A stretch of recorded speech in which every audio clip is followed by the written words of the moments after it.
Hello friends, मेरी दुनिया में आप सभी का स्वागत है। मैं हूं गरिमा। तो फ्रेंड्स, आज मैं बात करने जा रही हूं आपसे थाईलैंड के बारे में। वहां पर अगर आप जाने की सोच रहे हैं तो क्या क्या तैयारी करनी ज़रूरी है, आपको क्या क्या पेपर चाहिए, क्या डॉक्यूमेंट्स चाहिए वीज़ा के लिए। तो वीडियो शुरू करने से पहले मैं आपसे रिक्वेस्ट करना चाहती हूँ कि प्लीज़ अगर आपने मेरे चैनल को सब्सक्राइब नहीं किया तो प्लीज़ करिए, मेरे वीडियोस को लाइक करिए ताकि मैं और भी अच्छे अच्छे वीडियोस आपके लिए लेकर आऊँ। तो फ्रेंड्स, थाईलैंड आप जैसे जानते हैं कि Thailand visa on arrival country है, वीज़ा फ्री कंट्री है। तो आप वीज़ा पहले से भी अप्लाई कर सकते हैं और वीज़ा ऑन अराइवल भी आप ले सकते हैं। तो उसके लिए आपको कुछ पेपर्स रखने होते हैं। एक तो पासपोर्ट, जो कि मस्ट रखना, और उसके साथ साथ पासपोर्ट साइज फ़ोटो आपको अपनी रखनी बहुत ज़रूरी है, बहुत मस्ट है। और एक ग्लू स्टिक, क्योंकि वहां पर आपको फोटो पेस्ट करनी होगी, और एक पेन। तो ये चीजें आपको रखनी बहुत जरूरी है। और फ्रेंड्स, होटल की बुकिंग्स और टिकट्स वगैरह जो कुछ भी आप करवाएंगे प्लीज आप ऑनलाइन करवाइएगा। उसके लिए या फिर आप किसी एजेंट के थ्रू करवा रहे हैं तो आपको 15% डिस्काउंट मिलेगा उसमें, तो जो कि अच्छी खासी बचत हो आती है हमारी। तो ये तो होगी हमारी बात वीजा के डॉक्यूमेंट्स की। और एक चीज मैं बताना भूल गई आपको, होटल की बुकिंग्स के पेपर्स भी रखिएगा, क्योंकि वो वहां मांगते हैं कि आप कितने दिन के ठहरे हैं और बुकिंग के कागज मांगते हैं आपसे। तो उसके डॉक्यूमेंट्स भी आपको रखना बहुत ज्यादा जरूरी है। तो ये सब होने के बाद आप थाईलैंड पहुंच गए, आप इमिग्रेशन के लिए जाएंगे। तो वहां पर इमिग्रेशन काउंटर के पास आपको एक फॉर्म मिलेगा, उस फॉर्म को आपको फिल करना होगा। उसमें आप अपना नाम, अपना परमानेंट एड्रेस, और आप थाईलैंड में मतलब बैंकॉक आ रहे हैं तो आप कहाँ पर रुक रहे हैं, उस होटल का नाम और उसका एड्रेस, और वहां पर एक कॉलम होगा, वहां पर आपको अपनी फोटो स्टिक करनी पड़ेगी, पेस्ट करनी पड़ेगी। और तो ये सब आपकी फॉर्मेलिटीज आपको भरनी पड़ेगी। और उस काउंटर के बाद आपको आगे जाना होगा। वहां पर 2 काउंटर होंगे जहां पर आपका वीजा के लिए आप अप्लाई करेंगे, उस फॉर्म को जमा करेंगे। तो एक नॉर्मल काउंटर होगा और एक एक्सप्रेस काउंटर होगा। तो आप को वो बोलेंगे कि वहां पर लोग वो इंसिस्ट करते हैं कि आप एक्सप्रेस काउंटर की फीस भर दीजिए, आपका काम जल्दी हो जाएगा और फॉर्मेलिटीज जल्दी पूरी हो जाएगी और आप आगे जा सकते हैं। तो उसकी फीस ज्यादा होती है। मैं आपको बताती हूँ, नॉर्मल काउंटर की जो फीस होती है वो होती है 2000 बात, और एक्सप्रेस काउंटर की जो फीस होती है वो होती है 2500 बात। तो फीस में काफी ज्यादा अंतर है। पर पर्सन की मैं बता रही हूँ मैं आपको। तो वो आपसे बोलते हैं कि आप एक्सप्रेस काउंटर ले लीजिए, लेकिन आप प्लीज नॉर्मल काउंटर की लाइन देख लीजिएगा। अगर नॉर्मल काउंटर खाली पड़ा है तो आप नॉर्मल काउंटर के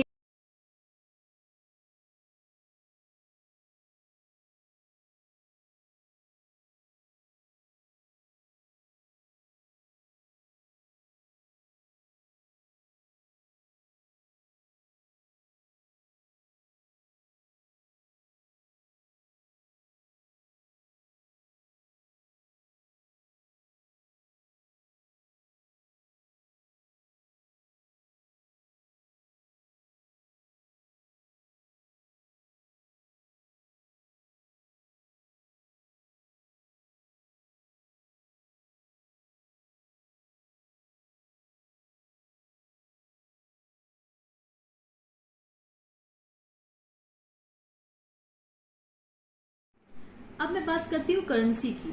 करेंसी आपको कहाँ से चेंज कराना चाहिए। करेंसी आप बिल्कुल भी एयरपोर्ट से मत चेंज करवाइएगा, आप इंडिया से ही करवा के चलिएगा। और अगर आपको करवाना भी पड़े थाईलैंड में कहीं पर भी करेंसी चेंज, तो आप किसी रजिस्टर्ड शॉप पे या फिर किसी बैंक से करवाइएगा और उसकी रिसिप्ट आप अपने साथ ही रखिएगा। और अब मैं बताती हूँ आपको सिम कार्ड के बारे में। अगर आप सिम कार्ड लेना चाहते हैं तो आप एयरपोर्ट से बिल्कुल भी मत लीजिएगा, बहुत ही महंगा पड़ता है। एयरपोर्ट में आपको वो पड़ेगा, सिम कार्ड पड़ेगा 1000 बात का, जो कि इंडियन रुपीस में 2500 समथिंग हुआ। तो आप सिम कार्ड 7-Eleven से लीजिएगा। 7-Eleven जो है थाईलैंड में, मतलब बैंकॉक में हर कोने में मिल जाएगा। आप कहीं भी रह रहे होंगे 7-Eleven आपके बगल में ही होगा। तो बहुत ही अच्छा ग्रोसरी स्टोर है और हमेशा खुला रहता है। तो वहीं से सिम कार्ड लीजिएगा। अब वहां पर आपको सिम कार्ड 350 बात का पड़ जाएगा, जो कि इंडियन रुपीस में, जो रुपीस में हुआ 825 रुपये समथिंग। और 7-Eleven में आपको बहुत अच्छी चीज़ें, ग्रोसरी वाली चीज़ें, बहुत ही रिक्वायरमेंट्स की चीज़ें, ब्रेकफास्ट, सब कुछ मिलेगा। आप आराम से वहाँ पर शॉपिंग कर सकते हैं। तो और आने जाने के लिए जो आपको ऐप जो चलती है, जो टैक्सी चलती है, वो ग्रैब नाम से होती है, GRAB। जो ग्रैब टैक्सी होती है बहुत ही हैंडी होती है। ये आपको टैक्सी बुकिंग के लिए भी, साथ साथ आप इससे फूड ऑर्डर भी कर सकते हैं। तो ये बहुत ही अच्छा, बहुत ही कन्वीनियंट है, वो आता है आपके लिए। सो फ्रेंड्स, अब बात करते हैं कि हमें रुकना कहाँ चाहिए, बैंकॉक, पटाया या फिर फुकेट। तो अगर आप पार्टी लवर हैं, अगर आपको हैपनिंग नाइट्स पसंद है, पार्टीज में जाना पसंद है, काफी चहल पहल चाहिए आपको, तो अगर आप थाईलैंड को एक्सप्लोर करना चाहते हैं कल्चरल पॉइंट ऑफ व्यू से, तो Bangkok is a good place to stay, क्योंकि बैंकॉक में काफी सारे टेम्पल्स हैं। नाइट लाइफ बैंकॉक की बहुत ही ज्यादा अच्छी है। बहुत सारी नाइट मार्केट्स हैं, जैसे खाओ Sao road, China town market, मतलब बहुत सारी है, मतलब लिस्ट एंडलेस है।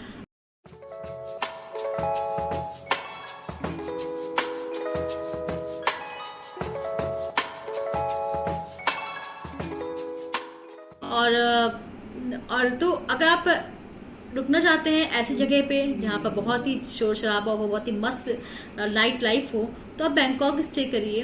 और अगर आप पीस लवर हैं, थोड़ा सा बीच लवर हैं, बीच में रहना पसंद करते हैं, तो आप पटाया या फुकेत किसी को भी चूज कर सकते हैं।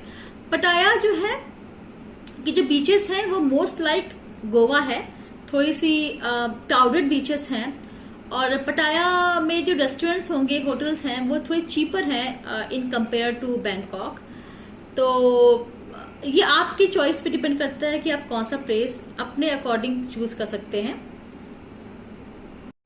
फ्रेंड्स, हम लोग बैंकॉक में रुके थे और हमारा 4 दिन का स्टे था बैंकॉक में।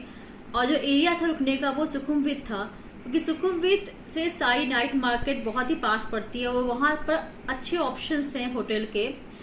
हम रुके थे सुखुमवित में जैस्मिन 59 होटल में, और तो बहुत ही अच्छा होटल भी था। तो अगर आप प्लान करें बैंकॉक में स्टे करने का, तो आप सुखुमवित में रुक सकते हैं। और अगर आप वेजिटेरियन हैं, आप नॉनवेज नहीं खाते हैं, तो आप इंडी मार्केट के पास भी स्टे कर सकते हैं। वहां पर काफी अच्छे इंडियन होटल्स हैं और काफी अच्छे ऑप्शंस हैं वेजिटेरियन लोगों के लिए। और अगर आप नॉन वेजिटेरियन हैं तो थाईलैंड तो आपके लिए जन्नत है। आप कहीं भी रुकेंगे आपको बेस्ट खाना मिलेगा, नॉनवेज फूड मिलेगा। फ्रेंड्स, बैंकॉक टू पटाया का जो डिस्टेंस है वो 3 से 3.5 घंटे का है। तो आप डेली आ जा नहीं सकते हैं, आपको एक ही जगह स्टे करना पड़ेगा। तो बैंकॉक में हमने स्टे किया था और हम 4 दिन बैंकॉक घूमे थे पूरा, और 1 दिन हमने पटाया के लिए रखा था। तो आप के ऊपर डिपेंड करता है कि आप कौन सी जगह रुकते हैं।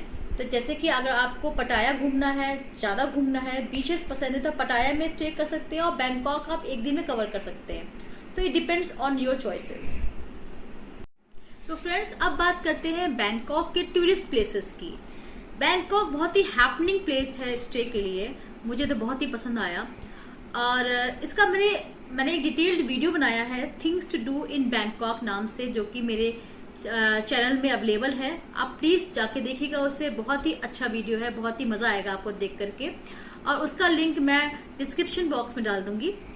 तो बैंकॉक में बहुत सारी नाइट मार्केट है, जैसे कि मैंने आपको बताया, चाइना टाउन मार्केट, खाओ साओ रोड, जो है रेलवे मार्केट, मतलब बहुत सारी नाम से है मार्केट है। और जिसमें बेस्ट फूड मिलता है, बहुत ही म्यूजिक चलता है लाउड, बहुत मजा आती है घूमने में।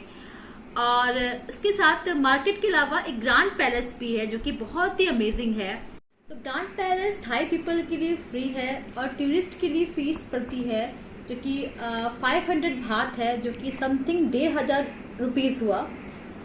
अगर आप ग्रैंड पैलेस जाना चाहते हैं तो एक चीज को जरूर ध्यान रखिएगा कि जो भी आप कपड़े पहन रहे हैं वो घुटनों से नीचे होने चाहिए, घुटने आपके कवर होने चाहिए, वरना वो अंदर आपको एंट्री नहीं करने देते हैं। मेरे बेटे ने शॉर्ट्स पहना था तो हमें एंट्री नहीं मिली थी, तो बाहर ही वो लोअर या फिर पैजामा बिकता है, जो कि अच्छी क्वालिटी का नहीं होता है, पर आपको खरीदना पड़ता है क्योंकि आपको अंदर जाना है। तो आप भी पहले से ही लोअर या फिर ऐसे कपड़े पहन के आइएगा जो आपके घुटने को कवर कर रहे हो। तो इस बात को आप बिल्कुल ध्यान रखिएगा। और ग्रैंड पैलेस मस्ट वॉच है, आप प्लीज जरूर देखिएगा, बहुत ही खूबसूरत है।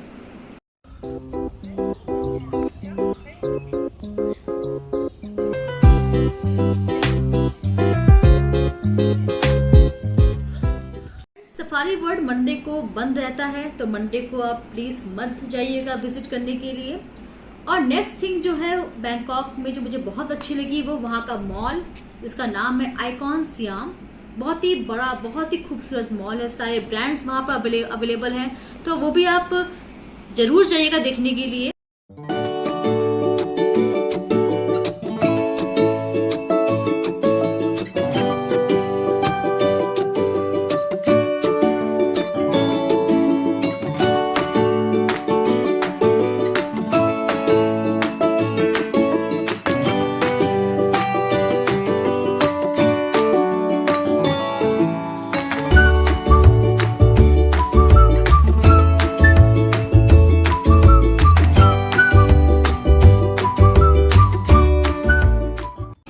तो फ्रेंड्स ये रहा बैंकॉक में जो आपको चीजें देखनी है। और नेक्स्ट जो मैं आपको वीडियो बनाऊंगी वो होगा पटाया का। तो अगर आपने मेरे चैनल को सब्सक्राइब नहीं किया तो प्लीज मेरे सब्सक्राइब करिए और मेरे चैनल को लाइक कीजिए for more exciting videos. Thanks for watching.